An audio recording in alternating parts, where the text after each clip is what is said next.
চলো আজ নিজের সাথে একদম সৎ হয়ে একটা প্রশ্ন করি, এমন প্রশ্ন যেটা আমরা সবাই এড়িয়ে যাই, কারণ উত্তরটা শুনতে ভয় লাগে। তুমি যে জীবনটা চেয়েছিলে, সত্যি করে বলো তো, সেই জীবনটা কি আজ তুমি বাঁচছ? যদি উত্তরটা না হয়, তাহলে নিজেকে দোষ দেওয়ার দরকার নেই, কিন্তু চোখ বন্ধ করারও দরকার নেই, কারণ এই নায়ের মধ্যেই লুকিয়ে থাকে জীবনের সবচেয়ে বড় সত্য। কোথাও না কোথাও আমরা নিজের সাথেই ফাঁকি দিচ্ছি। সমস্যা এটা নয় যে আমরা চেষ্টা করি না, সমস্যা হলো আমরা না বুঝেই চেষ্টা করি। আমরা দৌড়াই কিন্তু জানি না কোন দিকে, আমরা কষ্ট করি কিন্তু জানি না কিসের জন্য।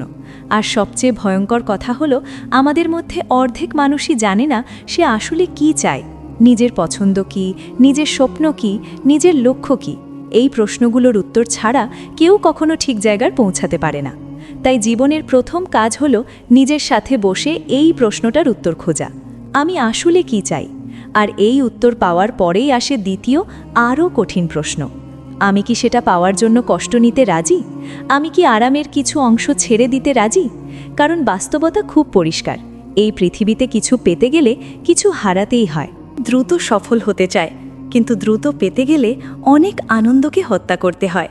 আর যে মানুষ তার কাজের মধ্যেই আনন্দ খুঁজে পায় না, সে মানুষ সেই সফলতাকে বেশি দিন ধরে রাখতে পারে না। জীবন মানে সবসময় মোটিভেশন থাকবে এমনটা ভাবা ভুল।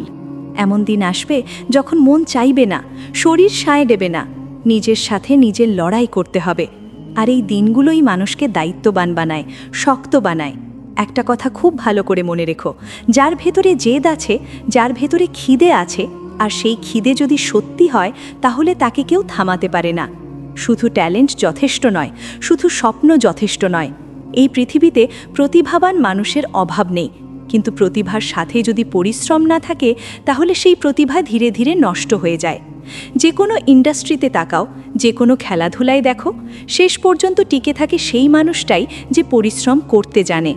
ভুল হবে, ব্যর্থতা আসবে, এগুলো এড়ানো যায় না। আর এই ভুল, এই ব্যর্থতাই অভিজ্ঞতা তৈরি করে। যত বেশি ব্যর্থ হবে, তত বেশি বুঝবে কোনটা করা যাবে না, আর কোনটা করা যাবে না জানাটাই একদিন তোমাকে ঠিক পথটা দেখাবে।